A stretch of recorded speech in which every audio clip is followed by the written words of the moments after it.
आप सब लोगों के सहयोग से जोरदार ताली के बीच में ओडिशा के शानदार लीडर बसंत कुमार जी को मैं इनवाइट करता हूं।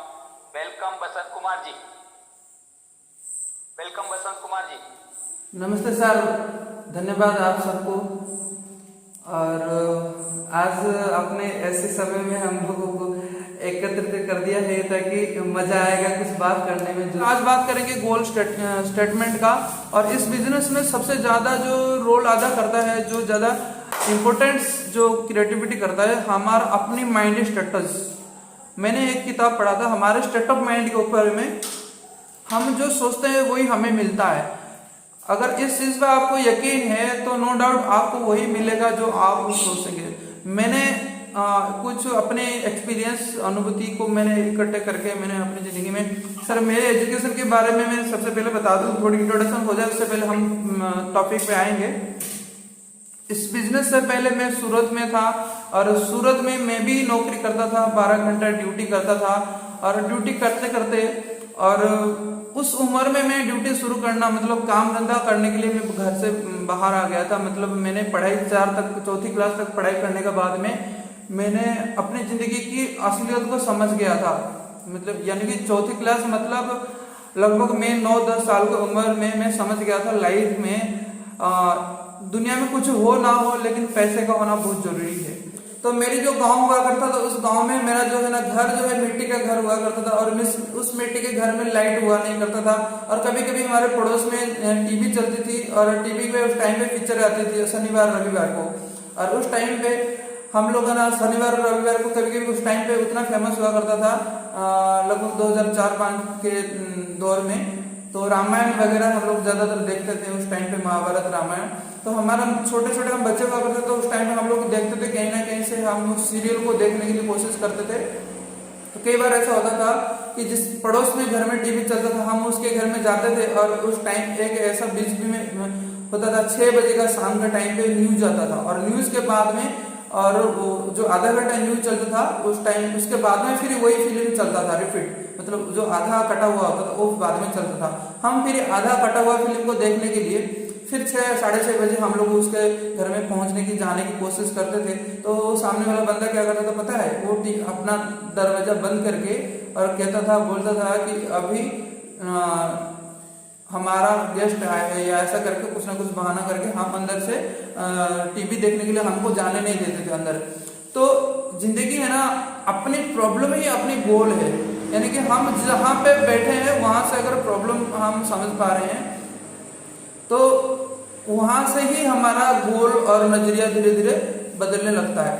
तो हम अपने प्रॉब्लम को गोल में कन्वर्ट कर दे। जिंदगी में बहुत सारे लोग हैं ना, अपनी जिंदगी में वो अपने प्रॉब्लम को प्रॉब्लम ही समझ जाते हैं, इसीलिए उनकी जिंदगी में प्रॉब्लम ही प्रॉब्लम, इतना बरसात होती है कि पूछो ही मत। तो मैंने अपनी लाइफ में उस तरह से हर चीज को उस एंगल से देखा। और फिर जैसे जैसे मैंने अपने स्ट्रगल लाइफ में मैंने सूरत में आया, सूरत में आकर के नाइट ड्यूटी करने लगा। तो मैंने कभी कभी यार सोचता था इंसान को भगवान ने रात दी है और रात को सोना चाहिए, लेकिन मैं रात को भी ड्यूटी करता था। तो मैंने इस चीज को थोड़ी सी करीब से ध्यान से सोचने लगा, क्या यार ऐसी जिंदगी चलेगी क्या। फिर मैं अपने आप में ऐसे सोचता था कि अगर मैं ऐसे ही करता रहा तो मेरी जिंदगी को ऐसे ही जो अभी मिल रहा है, प्राप्ति हो रहा है, जो पैसे मैं कमा रहा हूँ, जिस तरफ से मैं तड़प रहा हूँ, वही हालत होने वाला है। मन में एक तलाश सा था, मन में एक खोज सा था कि मैं आखिर करूँ तो क्या करूँ। एक तो मैंने 4 क्लास तक पढ़ाई की थी, दूसरा मेरे अंदर में उतनी स्मार्टनेस थी नहीं कि मैं कुछ कर सकता था। लेकिन मन में सपना कहीं ना कहीं से दिया की तरह जल रहा था, सुई की तरह चुभा रहा था कि बसंत नायक तू ऐसा नहीं मर सकता, तेरे साथ में ये हालत तू सहन नहीं कर सकता, तेरे को कुछ और करना है। आपने देखा होगा parable of the pipeline cartoon वाला जो वीडियो आता है जिसमें नेटवर्क मार्केटिंग का इनडायरेक्टली कुछ समझाया जाता है कि नेटवर्क मार्केटिंग एक पाइपलाइन की तरह बिजनेस पैदा करता है और पाइपलाइन की तरह पैसा भी पैदा करके देता है, एक सक्सेस लाइफ को पैदा करता है। तो उस पैरेबल ऑफ द पाइपलाइन को मैंने एक दिन किसी दूसरे के माध्यम से देखा था वो वीडियो को। तो मैंने उस वीडियो से मैंने अपने आप को रिलेट कर पाया कि एक प्राब्लो और बुनो दो भाई होते हैं, एक बहुत पतला होता है और बहुत एक मोटा होता है। उनमें से मैंने भी अपने आप को रिलेट किया, तो मैं भी थोड़ा पतला था और अभी थोड़ा, तो जैसे उम्र के साथ में थोड़ा इंसान बड़ा होता है तो कोई बात नहीं, लेकिन उस टाइम पे जो काम होता था मैं करता था, तो मैंने अपनी बॉडी सपोर्ट नहीं करता था कि मैं उस काम को कर पाऊँ, क्योंकि 4 क्लास पढ़ने के बाद में सर ऐसा कोई लड़का मतलब 9 साल का 10 साल का उम्र में काम करना बड़ी दिक्कत हुआ करता था। तो मेरे अंदर में पहल था कि मैं लगभग अब तो कर ले रहा हूँ कैसे कैसे, लेकिन ये काम मेरे को जिंदगी भर करना पड़ेगा। तो मेरे अंदर में कहीं ना कहीं से ये खोज था कि मैं एक ऐसे कॉन्सेप्ट के तलाश में था, किस में करूँ। लेकिन मेरे जिंदगी में कुछ दिन बाद में जैसे जैसे 18 साल हुआ, उसके बाद में मुझे RCM मिला, और RCM मिला तो फिर मैंने इस बिजनेस में मैंने अपना सबसे ज्यादा फोकस किया। इस प्रोडक्ट के अंदर मेरी इतना ज्यादा मोहब्बत, इतना ज्यादा प्यार आया कि मैं प्रोडक्ट का इस्तेमाल करने में इतना दीवाना हो गया, और प्रोडक्ट अभी तक कोई भी किसी भी महीने में मेरा छूटता नहीं है। जो कंपनी में जो कोई भी रूल आता है उसको मैं फोकस करता हूँ, और जो कोई भी ऑफर से आता है उसको मैं फोकस करता हूँ। अभी डिस्प्ले वॉल का काम चल रहा है तो उस पर भी मेरा फोकस है, और वाइटल वगैरह फिर जो भी है कंपनी का जो भी नए नए अपडेट आ रहा है, जैसे कि 6 महीने खरीदने के बाद में जो फ्री है 7वें महीने में, अपने टीम को वही कराना है और इसको कॉपी करना है। तो शुरू से मेरे इस बिजनेस में मेरा नजरिया ऐसा रहा ताकि मुझे ये सारी चीजें आसान लग गया। लेकिन अब इस बिजनेस में दिक्कत उन्हीं लोगों का आता है जो बदलाव के साथ में जो अपने गोल स्टेटमेंट को टच नहीं करा पाते हैं। जैसे कि हम लोग इस बिजनेस में जुड़ तो जाते हैं, हमारा सपना होता है, हम इसमें कामयाब होने की सोचते हैं, लेकिन हम दूसरा बंदे को इसमें लाने के बाद में किसी को यहाँ से जुड़ाते हैं, उसके बाद में उस बंदे का सपने उड़ते नहीं है, उस बंदे का सपने वैसे ही सोए सोए धुंधला धुंधला सा रहता है, और इसके कारण से उसकी काम करने की कैपेसिटी, उसकी काम करने की एफिशिएंसी धीरे धीरे स्लो होने लगती है। सबसे पहले जिस बंदे को भी इस बिजनेस में आप इन्वॉल्व करा रहे हैं उसकी पे आउट बनाने की कोशिश करो 1 महीने के अंदर में, 1 से 2 महीने के अंदर में उसका बिजनेस कैसे भी करके 10,000 20,000 वाइटल फिन पे या फिलहाल जो विग्नर फिन पे ले आओ और उसकी पे आउट तैयार करो। सबसे पहला काम होता है, तभी उसको यकीन होगा कि यहाँ से पैसा होता है। क्योंकि जिंदगी में अभी तक हमने तो इस बात का तो अंदाजा लगाया था कि काम करने से पैसा आता है, और इस बात को भी हमने प्रूव किया था, काम करके पैसा कमाया जाता है।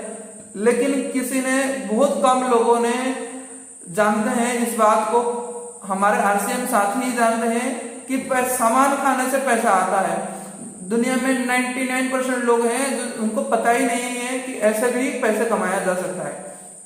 तो कहीं ना कहीं से हमारे भारत में लोगों को डायरेक्ट सेलिंग की सही नॉलेज, सही एक्सपीरियंस नहीं होता है, जिसके कारण वो लोग जैसे आधा अधूरा नॉलेज रख के लोगों को जुड़ाते हैं, उनकी वहीं से वही कॉपी हो जाता है। आधा अधूरा नॉलेज से जब लोग आते हैं फिर वैसे ही वहां से कॉपी कैट होते होते वहां से उस तरीके से ही डेवलप होता जाता है। तब सबसे पहले जैसे कि किसी लड़की ने अगर प्रेगनेंसी उसकी कवर करती है तो रहता है, तो उसके अंदर की जो गांव के घर के लोग होते हैं उनके अड़ोस पड़ोस में उसको एक चीज उसके दिमाग में भर्ती करते हैं कि भाई तुम अभी माँ बनने वाले हो, तो फिर तुम्हें ये चीज की ध्यान रखनी है। सबसे पहले किसी बंदे को अगर जुड़ाते हैं तो उसको दिमाग में, उसकी भावनाओं में, उसके हर रोज उसको 6-7 दिन फॉलो करके कुछ रूल्स, कुछ तरीके उनको दिमाग में बिठाना होगा कि ये प्रोडक्ट को रेगुलर इस्तेमाल करना है, और जो प्रोडक्ट उसको अच्छा लगता है उसी के ऊपर फोकस कराना है। क्योंकि कई बार ऐसा होता है सामने वाले का मन कुछ और में होता है, हम उसको कुछ और पकड़ा देते हैं और सामने वाला डिस्टर्ब होकर फिर बिजनेस क्विट कर जाता है। लेकिन इसमें इन्वेस्टमेंट कुछ नहीं है, फिर भी लोगों को उसमें लगता नहीं है कि यहाँ से वो पैसे कमा सके, तो इसके कारण लोग है ना इसको सीरियसली नहीं ले पा रहे। अब जब कई बार ऐसा होता है कि लोगों को ना दिखावा चाहिए होती है, और जैसे आदमी जैसा होता है उसके साथ वैसे भी करना पड़ता है सर कभी कभी ऐसा भी हम कर जाते हैं कि सामने वाला, हम कभी इतना भी, मतलब मैं शुरू से किसी नए बंदे के साथ में अगर सूट टाई वगैरह पहन के चला जाऊं तो कभी मूर्ख आदमी होता है, तो फिर उसको ऐसा भी उसका मैसेज है उसके दिमाग में उल्टा पड़ जाता है, यार हम तो मूर्ख आदमी कहाँ ऐसे टाई वाई पहन के जा सकते हैं। तो कभी हम लोग इस बिजनेस में आने के बाद में एक साइकाइट्रिस्ट भी बन जाते हैं। सामने वाला का साथ में उसके हिसाब से बिहेवियर करना पड़ता है, ताकि सामने वाले को ना लगे कि मैं भी ज्यादा पढ़ा लिखा हूँ, इसके लिए मैं सक्सेस हो गया। तो सबसे पहले छोटे मोटे चीजों को ध्यान रखना पड़ता है कि इस बिजनेस में हम लोग जिस बंदे को जैसे मिलने जा रहे हैं, उस बंदे की उसकी रहन सहन क्या है, उसके घर का व्यवस्था क्या है, उसके हिसाब से उसको प्लान शो करना चाहिए। ये छोटे छोटे चीजों को ध्यान रखें। तो आज हम लोग बात करेंगे गोल सेटिंग का। ज्यादातर हम जब बच्चे होते हैं या जो भी बच्चा इस बिजनेस, अभी जो भी मेरे को देख रहे हैं सुन रहे हैं, मेरे ख्याल से उम्र में ज्यादा होंगे या तो फिर कम होंगे। जो शादीशुदा नहीं है तो कोई बात नहीं, लेकिन जो शादीशुदा हो गए उससे पहले उनकी सपना हुआ करता था कि अच्छी सी जॉब और अच्छी सी घरवाली हो जाए तो जिंदगी सफल होने लग जाती है। तो फिर ये जो सोच होता है, जब ये दोनों चीज हो जाती है, फिर उसके साथ में जब बच्चे होते हैं, फिर एक चीज और रिक्वायरमेंट होती है, तो पैसे और अच्छे से कहीं से आ जाए तो फिर बच्चे का पढ़ाई कराएंगे अच्छे से स्कूल में। ये सीढ़ियां जो है ना स्टेप बाय स्टेप बढ़ती हैं, लेकिन ये ख्वाहिश से कभी भी कम नहीं होंगे। लेकिन उस चीज को कम करना है तो एक ही चीज पे फोकस करना है, सिर्फ डायरेक्ट सेलिंग के काम को, डायरेक्ट सेलिंग को रूल्स से, हमारे कॉन्सेप्ट के जो रूल्स चल रहे हैं, जो समय समय पे जो अपडेट्स आ रहे हैं उसको रेगुलरली लेना। अभी जैसे कि हम लोग जूम पे आ रहे हैं, हर कोई जूम पे आ रहा है, पहले जैसा हम लोग सबकी फिजिकल मीटिंग हो नहीं पा रही है अब कोरोना के टाइम पे। हर रोज हम खुद एजुकेटेड हों और हमारे टीम को लोगों को एजुकेटेड कराएं, तभी इस बिजनेस को डुप्लीकेट करने में बहुत आसानी होगा। तो कई बार ऐसा होता है, इस आज के जमाने में सर लोग है ना मोबाइल में इतने लिपटे हुए हैं, लोगों को पता ही नहीं है मोबाइल से क्या क्या कमाया जा सकता है, क्या क्या बन सकते हैं। लेकिन अब जिस किसको भी देखो ना मोबाइल में देखना, उसके मोबाइल में सबसे ज्यादा उसके स्टेटस में इधर उधर का फोटो होगा, कभी वो भगवान का फोटो, कभी वो शादी का फोटो, कोई पार्क का फोटो। तो मेरे ख्याल से इस बिजनेस में जो एक्टिव पर्सन है, जो एक्टिव लीडर है, उसके स्टेटस में ज्यादातर अगर 100 स्टेटस डाल रहा है उसमें 99 स्टेटस आरसीएम के होने चाहिए, कुछ इन्फॉर्मेशन होने चाहिए उसमें। हम लोग ज्यादातर हम किसी के शादी में जाते हैं, शादी में डांस करते हैं, दारू पी के डांस कर रहे हैं, वही फोटो डाल रहे हैं और वही स्टेटस हमारे आसपास के लोग देखे हमको सोच रहे ये तो बिजनेस करता था, आज पता नहीं कैसे शादी में जाके क्या क्या डांस करता है। तो हमारे कला है ना, लोगों को पर क्या डाल रहा है, क्या इंप्रेशन डाल रहा है, और उसके हिसाब से लोगों को पता चलता है इसका गोल स्टेटमेंट क्या है। तो मेरे ख्याल से छोटे मोटे बदलाव अपने अंदर भी आना चाहिए, क्योंकि हम इस बिजनेस में कर रहे थे तब हमारे पास में एक फोन तक नहीं था, और धीरे धीरे हमने फोन लिया, बदलाव अपने अंदर करना चाहिए। फोन लिया तो फोन में हम भी घुसे, और फोन में घुसने के बाद में भी हम फेसबुक, व्हाट्सएप, ये वो, उसमें हम लोग भी वही करने लग रहे थे। लेकिन हमें अपने आप को बदलना जरूरी था, हमने बदला, और फिर धीरे धीरे इस बिजनेस के माध्यम से एक करके एक सीढ़ी हमने चढ़ने की कोशिश की। बिजनेस को कैसे ग्रोथ करना है, लगातार सीखना जरूरी है, लगातार किताब कुछ हर रोज कम से कम 1-2 पढ़ना चाहिए, 1-2 पन्ना किसी ना किसी एक अच्छे किताब पे। मैं तो रिकमेंड करता हूँ बड़ी सोच का बड़ी जादू, सोचिए अमीर बनिए, और कॉपीकैट मार्केटिंग और सवाल जवाब, ये 3-4 किताब हर किसी को पढ़ना चाहिए। अगर आप नेटवर्क मार्केटिंग में बहुत बड़ा पैसा कमाना चाहते हो, जिंदगी भर आप अपने एक बड़ा कैरियर बनाना चाहते हो, ये 3-4 किताब तो आपको हर हालत में पढ़ लेना चाहिए। अगर नहीं पढ़ पा रहे हैं तो कहीं ना कहीं से बहुत बड़ा चीज, आप जैसे कि एक स्मार्ट बिजनेसमैन बनना, आप उससे चूक जाएंगे। क्योंकि कोई भी बंदा आज अभी अगर सफल हुआ है किसी ना किसी फील्ड में, उसको जिस काम पे सफल होना होता है उस काम पे खुद को तपाना पड़ता है। जैसे कि एक लोहार होता है, लोहे को आग में तपा करके उसको हथियार का रूप दिया जाता है। अब हम इस बिजनेस में अपने आप को तपाने का मतलब क्या कहेंगे? इस बिजनेस में तपाने का मतलब है हमारे जो बुरी आदत है, हम इस बिजनेस में तो जुड़े हैं, लेकिन हम अब जूम पे तो आ जाते हैं बढ़िया से टाई वाई पहन के, लेकिन अब जूम से बाहर निकल जाएंगे फिर बाद में वही आदत हमारे अंदर में होता है, और हमारा वही फील्ड में जाते हैं तो कोई तंबाकू, कोई बीड़ी, कोई गुटखा, कुछ ना कुछ हमारे जो पर्सनल लाइफ के होते हैं। हम पर्सनल लाइफ से जब प्योरिटी होंगे ना, हमारा बिजनेस अपने आप प्योरिटी में आ जाएगा धीरे धीरे।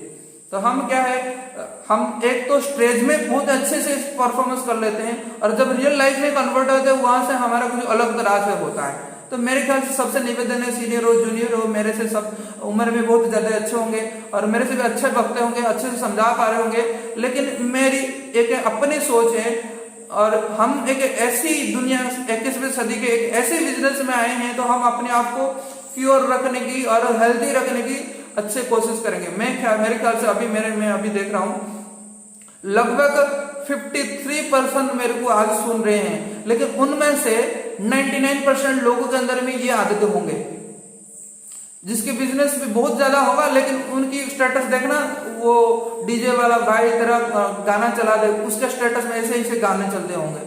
अब उनके स्टेटस जो उनके अपने नजदीक को जो लोग होंगे वहां से क्या सीखेंगे? वैसा मैं आप सबको पूछूंगा, हमारे स्टेटस में अगर ऐसा होगा तो हमारे आसपास में जो रिलेटिव्स लोग होंगे हमसे क्या सीखेंगे?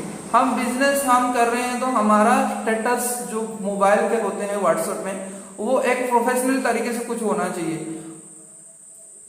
लेकिन हम लोग क्या ऐसे कुछ अगड़े बगड़ी करते रहते हैं और कभी कभी फील्ड में निकलते हैं तो भी हमारा ये हम एकदम प्योरिटी बन जाएगा ना तब बिजनेस होगा। हम आधा अधूरे से नहीं, कोई भी अब एक गाड़ी चलती है ना साहब, उस गाड़ी की हर वो पार्ट एक तरीके से एक परफेक्टली परफॉर्मेंस करती है। जैसे हम बाइक चलाते हैं, अगर गियर डाल के ब्रेक दबाएं तो बाइक चलेगी क्या? नहीं चलेगी। उसको गियर डालने के बाद में क्लच को रिलीज धीरे धीरे करके एक्सीलेटर को थोड़ी बहुत घुमा के हम गाड़ी को आगे बढ़ा सकते हैं। कई बार हम लोग है ना गियर डालते हैं और ब्रेक को पकड़ते हैं, एक्सीलेटर घुमाते हैं, गाड़ी की इतने जोर से वायलेंस साउंड आता है और गाड़ी चलती नहीं है। तो उसी तरह हम कोई ना कोई अपने अंदर गलतियां कर रहे हैं, उसको सुधारना चाहिए। सर मेरी अपनी यही कोशिश रहती है, सबसे ज्यादा मैं बिजनेस की बातें कम करता हूं और अपने ऊपर होने वाली गलतियों को सुधारने की बातें मैं बहुत ज्यादा करता हूं। बिजनेस धीरे धीरे स्मूथनेसली आराम से चलने लग जाएगा जब हम अपनी थोड़ी बहुत इस काम पे फोकस कर लेंगे। और पहले चीज अपनी टीम के अंदर, अपने तो गोल तो स्टेटमेंट फाइनल है, हम चाहते हैं, लेकिन हमारे टीम के अंदर में कितने लोगों के सपने हम उनको दिखा पा रहे हैं और उनको सपने के लिए हम उनके लिए कितना टाइम दे पा रहे हैं। जैसे कि हम अपने बच्चे तो पैदा कर लिए, लेकिन उस बच्चे को पालने के लिए उसकी ट्यूशन फीस भी हम लोग देते हैं, उसको खाने का खर्चा भी हम खुद पे करते हैं। लेकिन यहाँ पे तो हर कोई पार्टनर है, यहाँ पे कोई किसी का बच्चा नहीं है, कोई किसी का बॉस नहीं है, कोई किसी का नौकर नहीं है। लेकिन हम जो सीनियर है वो तो गाइडेंस है हमारा, जैसे कि फादर जैसे ही हमें गाइड करते ही रहते। लेकिन इस बिजनेस में सबसे ज्यादा होता है खुद की एनालिसिस। अब कई बार उस बंदे को अपनी एनालिसिस अपने तरीके से बिजनेस को डेवलप कराना चाहिए। हम लोग कई बार हम बोलते हैं ऐसे ही कर, तो फिर उसमें भी थोड़ी बहुत चैलेंजिंग आता है। तो उसको एक बंदा जैसे कि बच्चा होता है, उसको फ्री छोड़ो। वो फ्री छोड़ने से क्या होगा कि वो थोड़ा बहुत कुछ करेगा। हम अपने तरह से जो नए बंदे आते हैं उसको छोड़ना चाहिए कि तुम या तो डायरी पेन लेके तुम निकलो, उसको थोड़ी बहुत मोटिवेशन देना चाहिए कि तुम्हारा साथ में जो लोग हैं, हम जो बिजनेस में जुड़े हैं, ये कितना अच्छा बिजनेस है। अब जूम में आएगा तो इस तरह सब उसकी विजन क्लियर हो जाएगी। लेकिन क्या होता है वो जूम में नहीं आते। जूम में क्यों नहीं आते? उनको टेक्नोलॉजी का आदत नहीं है। अब जैसे कि टेक्नोलॉजी का आदत नहीं है, क्यों नहीं है? क्योंकि उनको एक अच्छी आदत है, एक है आजकल के जमाने में इंस्टाग्राम, फेसबुक या तो टिकटॉक, जो भी है म्यूजिक वगैरह का, हम लोग उसकी 90% आदि है। हम 10% की आदि प्रोग्रामिंग नहीं है। हम दिमाग को यहाँ पे नहीं डाल रहे हैं, इस प्रोग्राम को फिट यहाँ पे नहीं कर रहे। हम अपने मन के सुन रहे हैं। हम सोच रहे हैं किसी की अच्छी सी गाना बज जाए और इस तरह से चीजों की ढूंढ रहे हैं। इसीलिए हम अपने अंदर ही अनकंफर्टेबल है। अनकंफर्टेबल नहीं होने का कारण ही हम जून पे उतना ज्यादा टिक नहीं पाते हैं। एक बार आए जून पे, अब दोबारा नहीं दिखते हैं।